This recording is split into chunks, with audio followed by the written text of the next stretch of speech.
Cóż to jest odwaga? Odwaga to jest przede wszystkim wierność sobie, wierność własnym przekonaniom.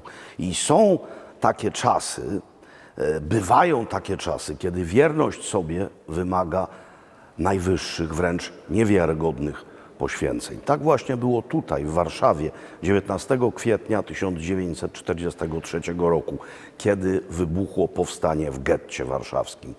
Grupka niewielka, straceńcza chciała zachować godność w walce z największą machiną terroru, jaką kiedykolwiek ludzkość stworzyła.